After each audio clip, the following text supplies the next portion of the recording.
Good evening, everyone, and welcome to Footy Classified. Two evolving stories as we go to air tonight. To those very shortly. But first, let's introduce our panel. One of the most prominent journalists in this country, a two-time Alf Brown winner, is Damien Barrett. Damo, great to have you. Good evening, Sam. Brownlow medalist, a Norm Smith medalist, and a triple premiership player, Jimmy Bartell. Welcome you, Jim. Thanks, Sam. And the man who led the goal kicking for the Essendon Football Club on 12 occasions, the Bombers legend himself, Matthew Lloyd-Wardo. Thank you. Great to have you. We'll get to Tom Morris very shortly from the Nine newsroom. But first, as we go to air tonight, an intriguing story that has just dropped minutes ago from Mark McGowan at The Age newspaper surrounding arguably the biggest name in the game, that being, of course, Christian Petrarca, who has tonight, it has been confirmed by Mark in The Age, left arguably the biggest player management stable in the country, Connor Sports, to go to Anna Scully, who is, of course, the wife of former Carlton and Adelaide champion Eddie Betts. It is an interesting one, Damo. We know what this man has been through on and off the field in the last 6 to 12 months. You've been covering this game a long time. How surprising is this story? Well, it's bizarre timing, isn't it? For someone who's so conscious and disliking of the public use of the brand Petrarca slogan that clearly came upon himself last year when he used that himself in various negotiations to get out of the Melbourne Football Club, to leave a renowned football management stable on the eve of 2025 with all he's been through, to go to a non-renowned football management stable, a stable that doesn't do the football per se. So at the very least, it's weird timing, and the brand Petrarca is clearly back in vogue for this 2025 season. And with 6 years to go on the contract that Paul Connors has done for him, he's paying out Paul 6 years' worth, and Paul's doing no work for it over the next 6 years. So that would hurt Paul. He would be disappointed, losing some of that nature because you're trying to attract other players to your stable. But normally you'd leave with a year to go, because you're thinking to yourself, well, I'm not losing too much here. So it's a big pay. I'm talking $300,000 to $400,000 Christian would be paying Paul Connors for the next 6 years for him not to even work. Do you have a gut feel as to why he would have made that decision with everything that went on? I can't be accurate, but I'm sure there was a lot of tension going on in the last period off season when him trying to change clubs. Again, we are speculating, given Mark has just dropped this story only moments ago, but he did try to leave Melbourne Footy Club, and other clubs have since spoken about that. I mean, you broke that story at the time, and Tom, who we're about to speak to on another matter, also was across this story in its entirety from the get-go of him trying to leave. And is it possible that him not getting out of Melbourne is part of this? I put that to Robbie D'Orazio, his manager, tonight. He didn't want to speak on the record, but he did say that had nothing to do with it. But I'm a little bit with you guys. I'm surprised. With 5 or 6 years left on a deal, to do this right on the eve of the season, to Anna Scully, who is not yet an accredited agent. But she can still do all the commercial interests. So that's what it looks like to me. He's clearly got a big commercial play that is going on. We know all these videos, his brand alignment. So brand Petrarca. but which he's very good at. Which he's excellent at. He's probably the leading player of maximising his IP, or whatever way you want to put it, his image out there, and representing different brands. So he must think that going down this path, he can elevate that even further. But I'm with Lloydie. You're giving a lot of money away for someone not to do anything. OK, let's get to the number one newsbreaker in AFL football, and that is Tom Morris from Nine News. Tom, you broke another one tonight surrounding the Essendon coach Brad Scott and a potential contract extension. Yeah, that's it, Sam. Evening to you. As we go to air tonight, I can tell you that Brad Scott is on the cusp of signing a new deal at Essendon Football Club. Now, he's already locked in for next year. He's locked in for 2026. This deal would take him at least until the end of 2027. I'm told discussions were ongoing the last few weeks. They ramped up on the weekend, and it's now just a fait accompli that Brad Scott extends his deal at Essendon at least until the end of 2027. Now, just a reminder, he hasn't played in a final, hasn't coached a final series at Essendon yet. They've won 11 games 2 years in a row. But the Essendon Football Club is all about stability at the moment, and part of that plan is to lock Brad Scott in long-term and make that even with David Barham, who's the president, whose tenure will come to the end in 2027 as well. A few eyebrows being raised tonight, Matthew Lloyd, after this story broke on Nine News. As an Essendon champion, what's your take on Brad Scott's contract extension that's coming pretty soon? Yeah, I wouldn't have extended him now, Tom. I just think there's no need for it. Why? So he's got all of this year, and then you could potentially do it at the end of the year. But I would have had a look at Brad and the performance of the team across another 22 weeks. We're still knowing he's contracted for the year after before locking in on. Unless they believe they are going to have a poor year this year and they feel that Brad's going to come under a lot of scrutiny, I don't understand why you do it now. But you sat here last week, I'm trying to remember, and you thought, was it 12 or 13 wins could be a good year? Yeah. You've just come off a club board. Are you surprised they'd extend him? It points to that they, as Tom was touching about, is stability, but they've been sold the plan. Clearly, every word we hear out of Essendon is we have to change standards and behaviour. So they've allowed him to take 2 years. So it's part of a longer-term plan that he must have spoken to the board about, where they think, OK, we believe he's going to need another 3-4 years to execute this plan. So they're trying to align it with that. Tom, tell us a little more about how Brad Scott is continuing to reshape this footy club. So the club has really given Brad Scott the keys to this joint, and they've said, you shape it however you want to shape it. Part of that's the extension. Another part of it that's really important is bringing Brad Scott's people in. Look at these North Melbourne people that are currently at Essendon in a variety of different roles, some significant, some less significant. Clearly, Ben McKay and Todd Goldstein are players, but right up to the very top of GM of football, Ben Jacobs is an assistant coach. Ben Brown's just been employed in the AFLW development space, and Cam Joyce as well, who got sacked as Gold Coast AFLW coach, has joined the VFL department. So this is Brad Scott's football club. They're letting him have an impact on exactly who gets the roles, and they're saying, you design it how you want and we'll back you in. And this is the stability and the reset that he wanted, and the stability and the reset is what he's getting. It's incredible. I didn't realise until Tom showed that graphic. There's 13 of them. And that's what coaches do. They surround themselves with who they're most comfortable with. But that's where you've got to be strong as a football club. You know, and those around him, whether that's Andrew Welsh as a football director or David Barham as a president, at times to go, no, sometimes. And so you think potentially he's surrounded himself with too many? That can be too many, yeah. Why is that? Well, it's not as if they were the most amazing club, North Melbourne. So all I'm saying is you can just look at who's best out there, not just give the coach everything on a platter. Challenge it. Make sure you're challenging the coach. You know, they may well be the best that's out there right now, but you've got to challenge more and not just give them everything they want. Tom, another huge story. Yeah, one last little one on this. So I can also confirm tonight, and it's been floated for a while, that when Dave Barham steps down at the end of 2027, a transition period will start earlier in the year, and Andrew Welsh will be the new president of Essendon Football Club in a couple of years' time. OK. Thank you, Tom. Thank you, Sam. Tom doing an amazing job on 9 News, as he has been now for quite some time. Lloydie, you put the Magpies on the agenda. Up in front, square in everyone's faces before the start of the season. Was a cliff coming? Did you see that on the weekend? Yeah, I don't want to go earlier. It was a bad loss, though, to Sam. That was a shocking loss, the way they lost the game. And here is Craig McRae, the coach, speaking in the pre-season about draft picks. Yeah, I'm a coach that wants to bring players in. And now I said that at the end of the season. Now it's hard. It's such a hard market, you know, fishing from the same pond. But I don't want picks. I say to the list management committee, I don't want picks on players. Yeah, and that's what they've done in recent times. And as I said, I haven't been against it because I feel like they think they've got one more crack at winning a premiership, and then the hard yards are going to come at some point. But that's what they've done. Houston, Lockie Schultz, Perryman, Tim Membry. So they've traded away pretty much every pick they've had.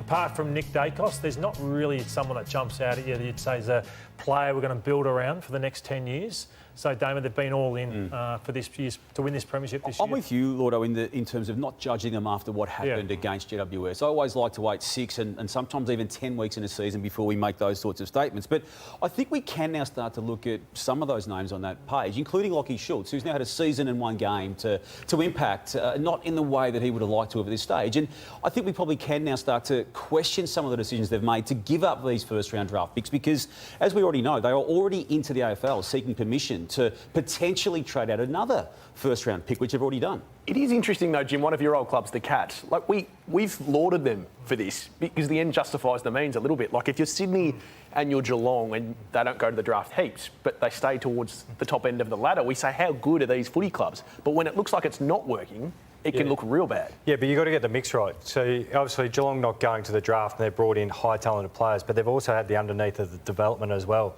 So you're getting Tom Stewart out of South Barham, Zach Guthrie as well, Mark Blitzow, Category B rookie, Tom Atkins, rookie as well from actually out of the local competition. So that works if you've got the undergrowth with your development as well and making some smart picks later in the draft. Yeah, Dempsey's been amazing. Yeah, Dempsey's another one. Rookie. And I thought, Sam, when you bring players in, it changes what you've got there as well. So I'm big on this too, is playing players in their best positions. And again, I know Damo's big on it, so I've got to be careful off 1 week, but I think Josh Dacos has been a best and fairest winner off the wing. So suddenly he's a halfback flanker. I'm really keen to see him, though, with Houston on the other halfback flank. Yeah. I wondered whether Houston coming back, could Dacos go back to the wing? Reece McInnes, he's a forward. So can he make it as a back? And Lipinski went from a forward into the wing. So a few question marks there. Yeah, and Lloydie, Damo, you touched on this just last week, all the changes going on in the Collingwood football department. And this is part of the football department, the first real big test for Charlie Gardner, who's the new football boss there as well, with all the moving pieces. And you touched on all the North Melbourne connection in Essendon, is being able to still have enough power as the football manager over the coach, where you want to be in lockstep along with the plan, but at different times you've got to actually say, no, we can't do that. You can't have everything you want. We're going to hit the draft because that's good for my recruiting team, good for my development. So that's the difficult nature of being a football manager, is you've got to be, yes, aligned with the coach on a lot of things, but you've got to be for the whole of club and the future as well. He's got a big job, Charlie Gardner, and I've got no doubt he can fill it because he has filled it effectively at another good club in the Sydney Swans. But he's walked into a mess, and the club does get defensive about it being described as such. But when Graham Wright left, what happened last year with Justin Lepich and Brendan Bolton and other movements away from the football field, the club has got really aggressive in anyone saying anything along those lines. But I do know that they wasted a lot of resource in trying to cover the loss of Graham Wright last year. Now, Justin Lepich has moved to a different role in the club. Brendan Bolton's moved out of it. Charlie Gardner's come in. But there's a lot to fix up, Jimmy. Yeah, well, they played a lot of those experienced guys on the weekend, and I think we all agree we're not going to put a line through Collingwood. It was March, it was 28 degrees against a young and very zippy GWS side. Now, the Collingwood's numbers around the contest were actually not too bad. So contested possession, they were much better than GWS. But the problem was, once the Giants got their hands on the footy, especially from the back half, it was all over. Darcy Jones, the kid there with the lid, Finn Callahan, all these other guys, Brent Daniels, just too much speed. They just couldn't get the ball back. 10 goals were scored from the back half to the front half for the Giants, their third best result in their history, and actually just played this downhill game. So once they turned it over, they just opened Collingwood up on the spread, the 1-2s. They were able to just chain out by hand so easily. And Jimmy, Collingwood were right on top in the third quarter. They had 14 entries to 3 through this period, and I just thought they just did the same thing time and time again. What you don't want to do is kick straight to Sam Taylor and Buckley. I was thinking, can they shift the ball across the ground? Try something different. Find a player in the centre of the ground who could then shift the ball to the other side. But they just did the same thing over and over and over again. This is another one. I'm expecting to shift it across. Try and shift the defence of the Giants, but they just didn't do it. So I think it's on Craig McRae, this loss as well. I don't just put it on the players, I put it on the coaching. I thought Kingsley coached the lights out and McRae not so much. And that was, look at that. Goals per entry, 10%. Shots at goal accuracy, 22. It's their worst conversion since 2016. And they've lost a fair few in trades, particularly midfielders, but they keep finding some stars, don't they? They do. Finn Callahan, we're talking about. Yeah, I thought that Nick Dacos must have been asking himself, well, this is what Bedford did. So Bedford's been a wonderful recruit for the Giants, and I didn't think he was capable of this when he got there. He was a forward who couldn't get chance at Melbourne. Look at what he did to Nick, and Nick's been having to deal with this for a long time. And as the day wore on, I thought, let's see if McRae does this to Finn Callahan, because Finn was the dominant player. But watch this one. So he's all over him. Watch Finn just stroll through. So this was Finn's day. So it gets to half-time, and I thought, surely it's going to come. But this was what Finn was allowed to do. So if I'm Melbourne, and I'm going to do more on the sledgehammer segment on Callahan later, but what Melbourne needs to do to Finn Callahan to not let him do that again at the MCG this weekend. I like it. And a little tease for the sledgehammer as well. A little tease. I like it. And he's been part of their build, which you really like. Yeah, I'm big on this. I don't know, Jimmy, you'll have to remind me on your build to winning a premiership at Geelong, but I think banging, crashing and getting finals experience, and you fail, you learn from it. I think that's what the Giants have done. Failed last year badly, but maybe it could set them up for this year. We had a prelim, and then we had the Nick Davis game, so we learnt the hard way, but we got ourselves back in that position and learnt from those hard knocks. And we had the 99 prelim and got beaten the year before, coming 8th. So I think it's how you win them. Yes, well done, Lordo and Jimmy. It wasn't really a dramatic game, was it? Because it was fairly one-sided to the Giants most of the day, but there was some drama on the boundary line between the two coaches who clarified the situation after the game. I was having a bit of fun with King. He's an old mate of mine. No, I was just staring up and said, we're coming. And he just had a bit of fun. He's a bit fiery than me. I'm a bit more humorous. Oh, yeah, I like to celebrate all the little things. No, nothing to it. If you want to make it a story, it's nothing story, but honestly. We're old colleagues, and I was just having a bit of fun with him. If it's more than that, we shake hands at the end of the game. Yeah, look, there was nothing. He didn't say anything, to be fair. There was no abuse or anything like that from Fly at all. To be frank, I didn't appreciate, some of the cheering directed towards Toby, so I just felt obliged just to say, don't do that. That's not on. So the upshot of all of this is the AFL has warned Craig McRae for that action yesterday. I'm fully for that outcome, but I do have difficulty in reconciling that warning that McRae got with what they did with Ken Hinkley last year. I know that what McRae did with Hinkley was with Kingsley was within in-game itself. This was post-match after the semi-final when he directed those words at Jack Ginnivan about not playing next week, and James Sisley, the captain, got involved. It could have got fired up, and particularly with Sisley, but I'm more comfortable with the decision made by the AFL on McRae than I was with Hinkley. And I think Hinkley should almost rightly ask for his $20,000 back. Yeah, I was with you, Damo. I thought it was garbage when he got a fine. They're going to use it as the #1 promo for Gather Round. They're going to put him in the time slot there, so Port Adelaide and Hawthorn. But I just got the sense, and I think both coaches touched on it, Adam Kingsley and, of course, McRae. It was almost like they were back as the assistant coaches at Richmond. They had that feel about it. There was one team coaching the Bibs and the other team coaching the A team or whatever it may be, and there was a little bit of byplay, and it just stopped when it needed to be. That's all it can be. It can be left there as is. OK, let's move on to the coaches. From the very first minute here last week on Footy Classified, we talked about coaches going into 2025, Damo, under the pump, more than ever that we can remember. We've got Justin Longmuir at Freo, who has just restructured his deal somehow. I'll get you to explain a little bit more of that. And then Luke Beveridge, we know, is under the pump, out of contract. Is there a world in which their two futures are linked? Yeah, there is, Sam, and the link is Simon Garlick, who was the Chief Executive Officer at the Western Bulldogs in 2014, formed part of the club's subcommittee to replace Brendan McCartney with Luke Beveridge as coach. Now, he lasted, when I say lasted, he chose to leave the club himself in 2015, Garlick, but now at the Fremantle Dockers. And look, quite convolutedly tried to explain how Justin Longmuir is going to move on to staff at the end of this year. To me, he is still out of contract at the end of this year. We believe that this contract change is one that better reflects the contemporary AFL landscape and is more suitable for our club, our coach and our football department at this time. We understand that we're always going to be measured on our performance, and it's not just Justin, it's the entire club from that point of view. So there's no difference to that if we were sitting here announcing that Justin had a 3-year fixed term agreement extension, or the ongoing employment agreement that we've arrived at. So I try to decipher that. He's got to perform. I would argue probably not just make finals, but win a final for him to go into 2026. That's my take on it.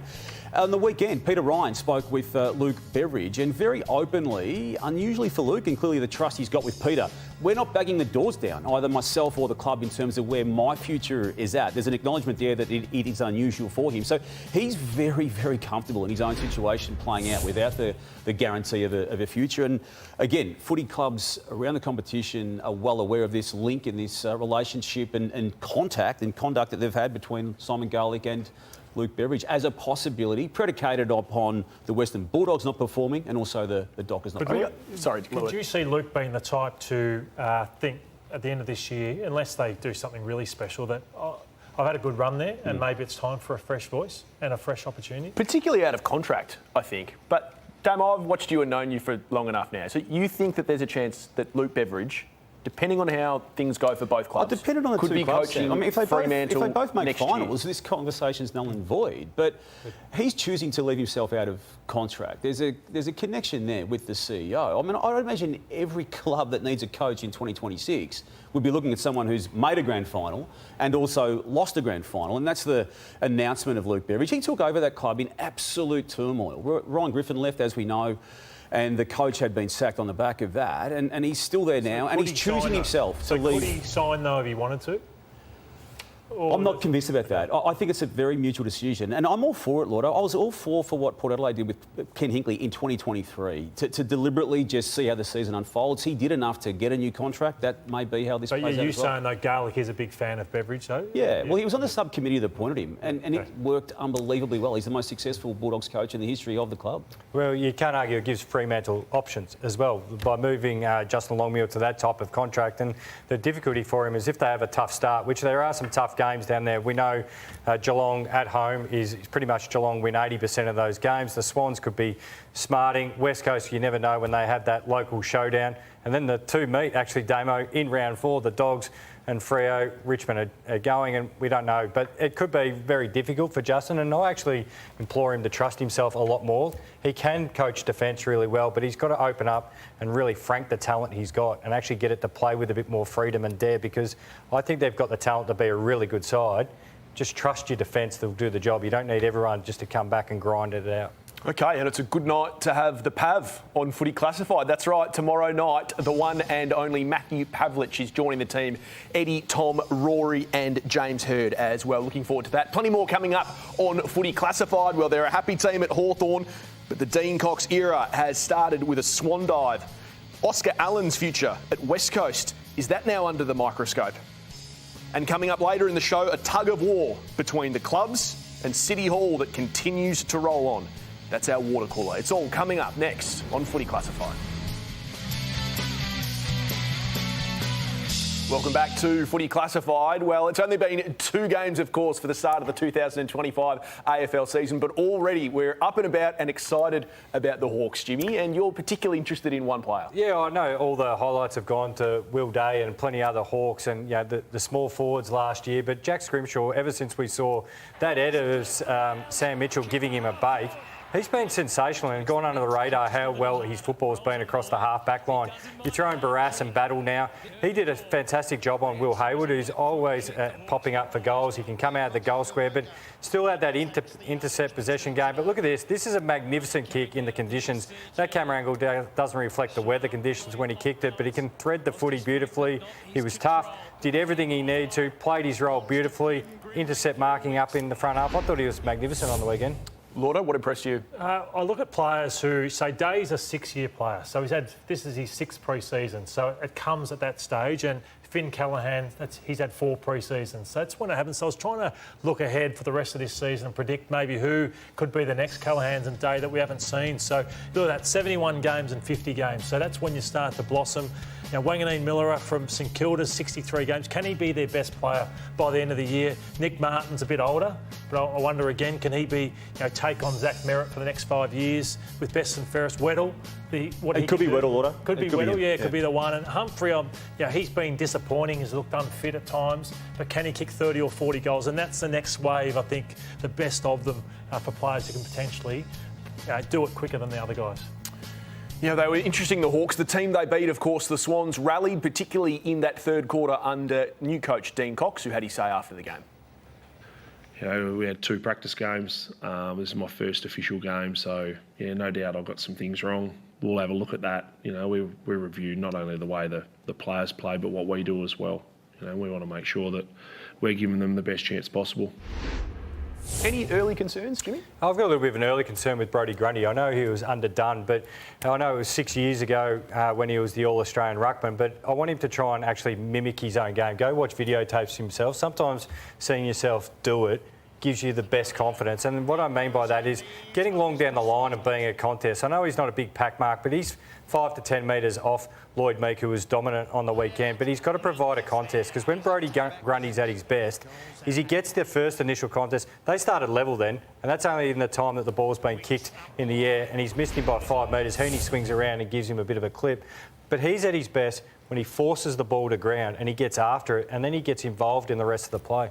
Did we give him an out? He did have a sore knee. Yeah, he did, but you declare yourself fit to play. But all I'm saying is for the rest of the year, if they're going to play McCartan forward and maybe a Marty, he can now get involved a lot more long down the line if they're not playing the 3 talls up on the forward line. You just said if they play McCartan forward. You've been all over that particular move, Tom McCartan from back to forward, and you're not liking what you're seeing. Well, I was only a week ago, I was happy for them to have a crack at it, because Hayden McLean I'm not a huge fan of. I'm not sure he's the answer. McDonald, Amadi's probably the best of them, but still he's got a long way to go. And I had a look at the history of our game, and guys who have gone forwards to back, it happens a lot where forwards go back, Samuel Swing, because I'm just showing you how hard it is. So Chris Tarrant, Crowd, all those blokes have made fantastic defenders from being a forward, but the other way around, it is very tough. I know Pav was a baby when he started as a backman, but was always probably going to be a star forward.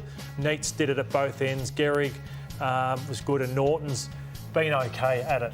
So what I'm saying is history is against Tom McCartan, and my worry is he just doesn't look a natural at all down there. It feels like the sledgehammer, just reminding everyone, it's actually really hard to be a power forward. It's incredibly difficult. Is that how it felt to you just then? It was good examples there. A couple of those guys, though, were all Australians at both ends, so there's been some good ones. Speaking of forwards, the Swans come up against a team, the reigning premiers, who need one as well. Joe Danaher was once, of course, under the tutelage of Matthew Lloyd, retiring with a year left on his deal. And it was revealed across the weekend over in WA that now Hawthorn are one of the clubs that are interested in Oscar Allen. It goes on to say Brisbane remains a front-runner to secure the co-captain should he depart. So he's getting interest from a few different places, the Eagles captain. Can you explain this to me, Damo? Is it more so he'd be happy to stay, but at the right, they can't agree on the number? Yeah, the standoff, Lordo, appears to be he wants more years offered to him from West Coast. But the sensitivities are always heightened, aren't they, when there's a trade scenario involving a captain? I know that it has happened. I mean, Lee Colbert left Geelong. We saw the Ryan Griffin leave in 2014, the Bulldogs, even Chris Jardine, then Tom Lynch, Stephen May, both left. But it's heightened now with this club, with where it's at. New coach, new attitude, new CEO from a year ago in Don Pike, the West Coast Eagles, and this player who by all reports was a 50-plus goal kicker 2 years ago, missed half a season last year with injury, just keeping his options open. Can I ask you, as a former captain and a full forward as well, so he's had problems that Damo just mentioned with his body. If he wants 7 years but he's being offered 5, because of where the Eagles are at, does he owe it to them to be a little bit nicer and maybe take a lesser contract? Or is that part of footy really gone out the door in the modern world and Oscar Allen just needs to take care of himself? That's what your manager's for. I think Oscar Allen, to me, would be unbelievable to get a captain. Yes, you want to do your medical checks and things like that, but if I'm a club, I'm Brisbane Lions, for example, I am all over it. But what if you're advising Oscar Allen? If Oscar came to you and said, what do I do? You're a long time retired, do what's right for you. That's what I'd say. That's what I'd say to him. Maximise your earning capacity, especially if you had injuries and there's someone willing to offer you the same amount across 7 years, not 5 years, because your contracts tend to go like a bit of a bell curve anyway, and if you can get that to be at the top for a little bit longer, all the better for him. I'm all for exploring the market, and I think he's got to do what's right for himself. But it comes at a time when they've got the new coach, they're trying to convince Harley Reid to stay, they're trying to convince Chad Warner to come to them. They're trying to convince the footy world they're on the right track, and this is their captain, which he's fully entitled to do, but he's yet to commit publicly to say, I'm in for this ride as well. And his former coach, Adam Simpson, had some intriguing comments, giving us an insight into how early these sort of trades can happen. When they come over to play and there's a half a day off, after the captain's run, that's the time. And a lot of them that we've been talking to are WA people. The work's done early. It's not done. The buy round's almost too late. The conversation's there, then meet the coach at the buy round. And that's probably the damage is done. It's funny, Jimmy, because it wasn't that long ago where we were saying, the trade period's just at the end of the year. But what we know now is that it's 24/7, 365. Yeah, it's chipping away, and it's just don't go to Adelaide with Joel Selwood having great tracksuit pants in I wasn't going to go there. I know Damien was, so I was pretty empty. A few years ago, we had Sam Mitchell sit on this desk doing a Footy Classified, and we said, what are you up to tomorrow? He said, I'm flying to Perth.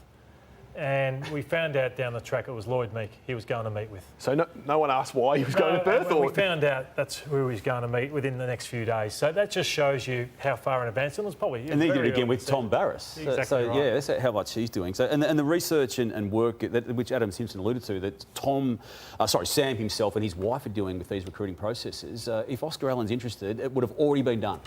Given that Hawthorn people are now talking or answering questions about that, as Dylan Moore did on the weekend.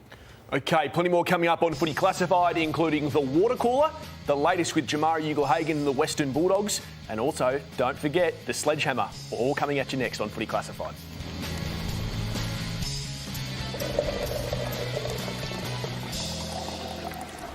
Welcome back to Footy Classified. The water cooler, we tell you what you need to be talking about, and that is the rising tensions, Damo, between AFL House and the clubs. And there's a few different things that have happened over the last 6, 12, 18 months that has got us talking about this. But you thought during the week, given what happened with the rescheduled games, and it's starting to happen again.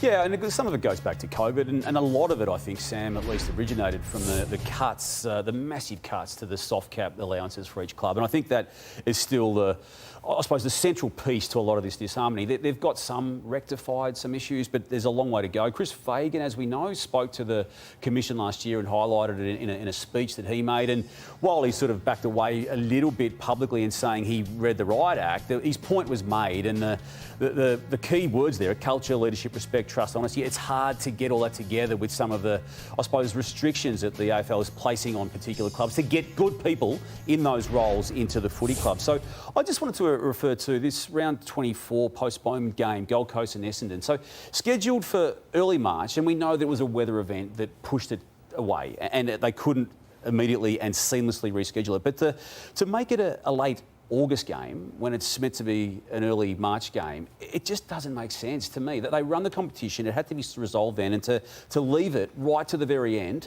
I feel it's just another one of these issues they're just pushing down the track. But they gave the option for the clubs foregoing their mid-season bye, rounds 14 and 16, I think off the top of my head were those, and they said no, we actually want the bye. Why are the clubs being asked? But isn't that the job of the AFL though, Damo, to talk and negotiate with their... Yeah, and convince them that that's when it should have been held, because... So you think they lack leadership at the moment?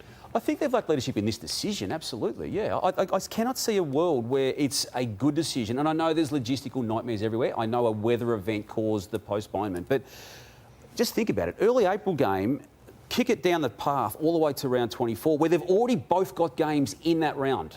It just makes no sense to me to do it that way. You were highly critical on this show last week about how long it took them to... What are your thoughts on the refixturing? Yeah, well, I think Damo's touching on it there. That they've tried to be consulting the clubs a lot better under Laura Kane and Andrew Dillon, and I think they're trying to appease the clubs on this decision. And you're saying, no, you've got to put the foot down. But on some issues. Yeah, on some issues. But those other issues is what's creating a fair bit of angst, because when I talk to some clubs, they've still got this feeling that it's the clubs sit here, the AFL sits here, and the Players Association, like they've all been separate. But there's been this big push from executive at AFL to actually try and bring them all together, but we keep coming in and it goes bang, and out they go again. I know they could have foreseen what was going to happen with the cyclone, but what other competition in the world has a soft launch of their season? You're getting into round 0 now. Yeah. So what other comp would do that and launch as softly as the AFL does? So yes, we've given it a go for a few years, and yes, they were unlucky in this circumstance, but let's go big next year. Yeah, but they've created the issue throughout of locking in gather around. Because originally the plan for gather round was to move it, to at least give those northern states a lick of the ice cream. But the problem is that it's been so successful, which is great. I think we all love gather round in Adelaide, so there's not knocking Adelaide for having it, but they're trying to appease the northern states. Isn't it right, though, to promote the game in non-traditional football? Promote them, give them Thursday night, give them Friday night, go big that they're the opening games, but go big with 9 games, Sam. But why? Why not? Because don't we want to put all the emphasis on Queensland and New South Wales just for one weekend? I'm sure. How did they go yesterday? We could do that, Sam. It doesn't have to be opening round. I mean, there's a sense of anticipation and anxiety even about this start of the season. But I don't think there's any less anticipation now. There's no less anticipation about Carlton Richmond right now because of last week. What will our memories... What do you remember about last year's opening round? I remember Melbourne being awful against Sydney. Yeah, so that's how well your memory's going. You just remember that, you know. I haven't got the greatest memory. Yeah, but Carlton and Brisbane, Carlton from a mile behind it. But that's right. Carlton came from 50 points down. Nothing like the drama of Ben Cousins doing his hamstring against Carlton. But it is a national game, though. In fairness. Yeah, that's right. So we should play all the games. Okay. It's an argument I'm not going to win. Yeah, and the Commission's another issue too, Sam. I mean, Richard Goyder, again, has been there, I think, on the Commission since 2011 and 9 years in charge of it as chair. And Caroline Wilson on the weekend just gone in The Age, writing about some disharmony looming. There's always disharmony with the Commission, and it's clearly ramping up again. She's mentioned Andrew Bassett. They're seeking to have Goyder taken off the actual role that he's got on the nominations committee, and that's going to be another big issue. He has made noises now that he wants to stay on until about 2028 and to spend that 2028 year and even parts of 2027 finding the new successor and how that looks. And just on that, I mean, there's always issues with the Commission. I've spoken to 2 clubs this week and are really keen for Eddie Maguire, and they're Melbourne clubs, happy to say that, for Eddie Maguire to be a name added into the mix. Now, Eddie. chairman role is the end game in some people's eyes, but maybe just a role on the commission. Now, it would get blocked if the Sydney clubs have a vote, particularly the Sydney Swans with Andrew Pridham, and I'd imagine the GWS team as well. But there is some growing push now to have Eddie as part of whatever considerations are out there. To replace Richard Goyder? Potentially. That's the end game potential on it. But even just the general commission role as one proposal being put forward by a couple of clubs. You're a podcast co-host of Eddie? Yes. Would he be a good AFL commission chairman? He'd be energetic. Hey, Sam, you set the agenda last week, first Footy Classified, and you went big on the Jamara Ugle-Hagan story, which everyone's followed up in the following hours and days. Any latest on that? Well, it was part of an interview that we've already talked about on this show with Pete Ryan, Luke Beveridge doing that interview. I don't know when it will be, him talking about coming back to play. I won't even say that I'm encouraged by what's happened in the last week or two. He may want things to happen for him now, but it clearly can't. It's not like pulling on a pair of boots in the under-13s and having a kick. So I thought that was... I mean, from a coach to say it's not under-13s, there's clearly a lot of water to go under the bridge there, isn't there? Yeah, I understand that. He's pretty much saying you don't, like the under-13s, you prepare for 3 weeks and you start your season. This is AFL footy, and he's probably got another 5 or 6 weeks of training to go. And one other aspect of that article, which we've already discussed about a fair degree tonight with Peter Ryan and the Age, a pet peeve of yours was referenced with regard to team selection. Yeah, I want the Dogs to start well. I know they've got some injuries, but give themselves every opportunity. And Luke Beveridge speaks about... the movement in positions and profiles, and that we're messaging the group at large so they get it. But he's saying he's being transparent with everyone. But I think there's no player loves being thrown here, there, and everywhere. Every player I've ever spoken to loves playing in the position they're comfortable in and that they were drafted in. Not being thrown around, and that's why I think so many players have left that football club. OK, stay tuned on Footy Classified a little later. There's the famous good call, bad call, but up next, it's the brand new segment. It's Matthew Lloyd. It's the Sledgehammer.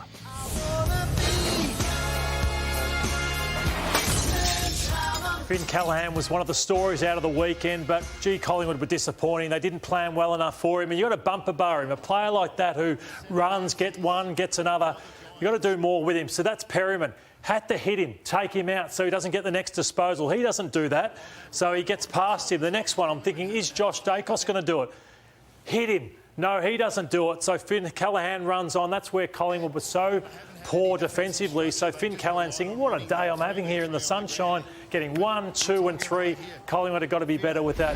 Ollie Florin, I tell young kids, never kick off 1 or 2 steps. You must run, hit off 3 or 4 or 5. So wonderful tackle by Florin, but you never kick off 1 or 2 steps, particularly on the last line of defence. Doesn't matter what level you're at, you kick here with no balance. Look at all the space he's got. Take 4 or 5 steps, but kick off 1 or 2, you're asking for trouble. That was a big moment. 7 points down. That hurt them. James Sicily, he was smart. So I want to show you, it was like a basketball move. It was a screen. He used Ginnivan and he used the player there in front as a screen. Rampy gets caught in behind it. That's all he needed, where a free kick was given. Arm chop. He kicks the winning goal and the sealer for the Hawks.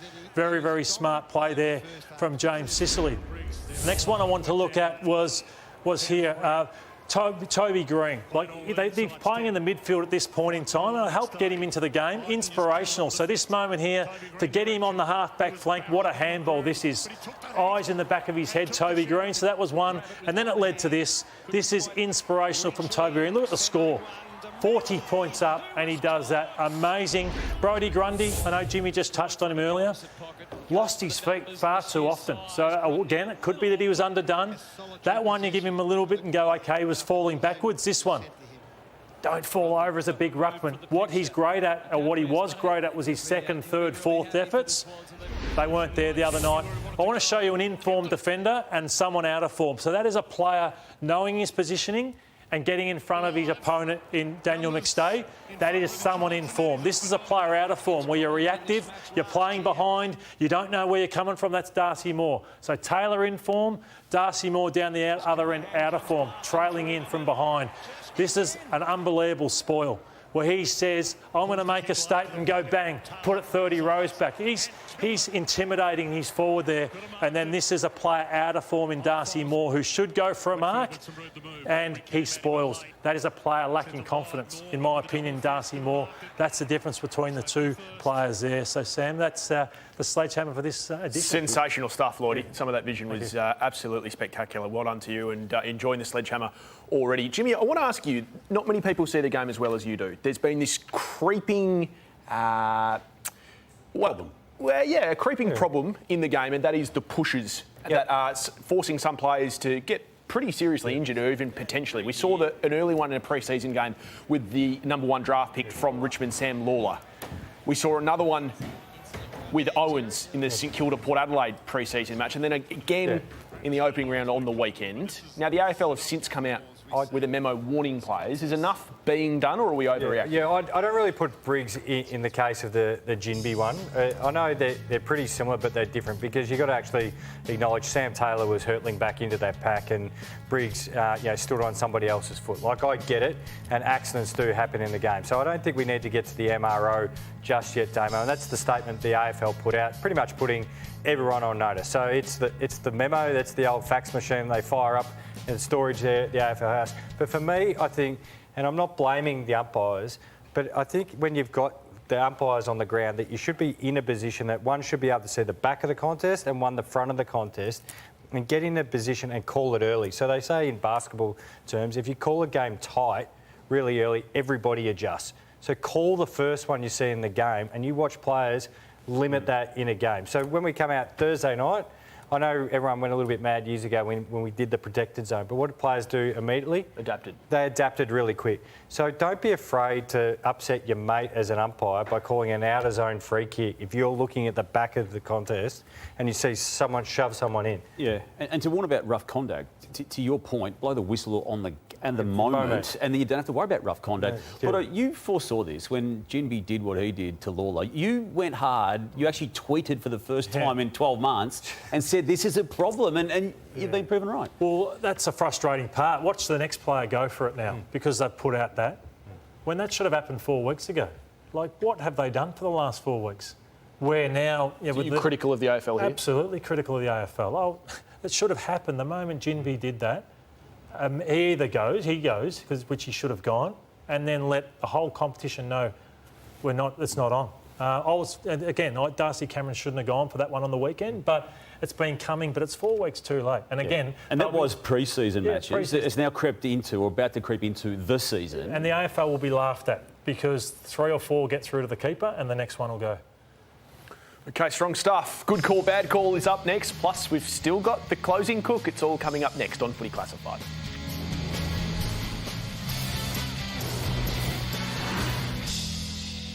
Welcome back to Footy Classified, and Jimmy Bartell has demanded the new ball on good call, a bad call. Jimmy, Saturday night Collingwood Port Adelaide clash should be renamed the Clickbait Cup. Good call, bad call? Great call, Sam. It'll either be the succession plan won't work if Port Adelaide loses, or Collingwood done, too slow. They've pushed all the eggs in.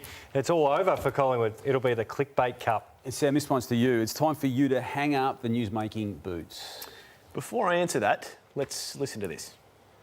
Did you have a bombshell prediction for the season? My bombshell's Tassie. I don't think that's going to go as smoothly as people think. Wow, so that's not across the line. Yeah, I don't know. I'm nervous about it. No, it's a bad call from you. Dismissive call. Nick's allowed to have his opinions. You asked me to ask. That's not true either. Hey, Damo, Taylor Swift is to the MCG what the Sheffield Shield is to the Adelaide Oval. Good call. That's a really good call, Auto. The way the Adelaide Oval could look, because they're going to host this Sheffield Shield game, it could be the way other grounds looked after Taylor Swift ran through them. But that is the scenario at play. Lloydie, good call, bad call. You know, you can always say no. You don't have to say yes to everything. That is a good call by you, Jimmy. And there's some people who I love and respect in this that I thought would know better. Here's the rap from Fox Footy, which lasted about 14 hours. This is fantastic. They're putting on a show. Yeah, it's game time. Lace up your boots. We got the best commentators Coming live from the booth. Fox Footy's here to stay. No ad breaks during play. Every game of every round. And it's all in 4K. hard watch. I didn't mind the creativity. Jimmy, to you, failure to prepare is preparing to fail. Good call, bad call? Oh, show me the footage, Sam. Let me have a judge of it. I need to ask you, did you know the words to the song? I had no idea what the words were, I have to admit. And there's a little tempo change in there that got me as well, but it's a bit of homework for me. Yeah, it is a bit of homework. So good call for Tom Barrass. He's one of the great interviews. You catch him on a podcast. He's fascinating. Sam, back to you. The Giants' generosity knows no bounds. I think it's a good call from you, Damo. I think it's an astute call. Here's why. I've been suggesting let's remove the bidding system as an impediment. It's not really out of self-interest so much as just trying to accelerate the pool. Yeah, the chief executive of Greater Western Sydney trying to get rid of the bidding system. No self-interest there, James. You've got to ask. None. You've got to ask. It's a good call from Damo. Sam McClure should be asking you this one, not me. Demon supporters have yet another built-in excuse for a poor crowd this week, Damo. Good call, bad That's call. a really bad call. It's a stereotypical call. It's a Range Rover type call that the Melbourne supporters normally get. They will not be at the Albert Park Grand Prix, Lordo. They'll be at the game. Lloydie, Channel 7, big budget, getting all the stars in. They spared no expense for their Friday night football. Bad call by you, Jimmy, because even Doc Larkins used to have 2 seats at games, and Kane Corns, the big recruit, couldn't even get one. So there's Kane sitting on a stair. On a step? On a step. He looks comfortable there. Talking to all the punters. Come on. Jeez, they pay him the big bucks. Maybe they had no money left. Can we just have one more look at Kane? They could have found him a chair at the stadium. Surely, there he is. Goodness gracious me. Okay, that does it for us on Good Call, Bad Call. Closing Cook with Lordo's next. We all make mistakes when we're young, which I did as an 18-year-old when I agreed to this, when I should have said no. Here's me filming an ad. What's going on, mate? You're absolutely flogging me. Little secret, Sauce. Bananas, mate. They're a great source of energy, can really improve your performance. And at the moment, they're fantastic value. So, I would never have made that mistake in my early 30s, but I'm cooking you tonight, Sam McClure, for not saying no and serving this tripe up during the week. They're not going to pick him, Mitch. I'm telling you, they're not going to pick him. Mate, it's going to be one of those another outlandish calls from you. I reckon wait to see for round 1. Yeah, well, I'm getting pretty sick of match sim. I'm waiting for the real stuff. I want to get lunch. I'm going to go to the local cafe. You want to come? A massive update here from the tradies community at training this morning. A star midfielder from a premiership contender calling it quits, effective immediately. What did I miss? You're good, mate. I'm going to go. Certainly won't be getting a call from home and away or neighbours, Sam, based on that. But you didn't like it? I didn't. I liked it for the closing cook purposes, but what do you think, Damo? As Lordo said, Sam, you can say no. There's no. You've got awfully quiet over there. I'm looking for. Jimmy's hot under the shirt. I feel uncomfortable. Yeah. Well, you won't feel uncomfortable tomorrow night when you're watching Footy Classified because it's Eddie, it's Hurdy, it's Tom, it's Rory and the team. And as I said earlier in the show, the great Matthew Pavlich is going to join us as well. It is, of course, a massive week of footy. I know Lordy thinks that the season opener should be this Thursday and it shouldn't have been in the northern states, but the Blues taking on an extremely undermanned and young Tigers Cubs side. We think 3 debutants. We've got Lawler, we've got Trainer, we've got Armstrong. You feel for them to a degree, Damo, coming up against the might of Carlton. But stranger things have happened. Well, there's no Charlie Curnow, so there's a good head start for the Tigers. But I would not like to know what would happen to Carlton if they were to go down in this game. Oh, goodness no. Big games all week. Geelong, Freo, Port, Collingwood, Melbourne Giants. Essendon and Hawthorn. Essendon and Hawthorn Friday night. What a way to start the season if we had that. What are you expecting Bombers Hawthorn? The Bombers couldn't win that, could they? They'll go close. They'll go close to beating the Hawks? Yeah, within 4 goals, I reckon. Wow. Okay. Thanks for joining us on Footy Classified. Remember, Footy Classified tomorrow night, the Furnace on Sunday, the Sunday Footy Show as well. We've got you all covered right here on 9.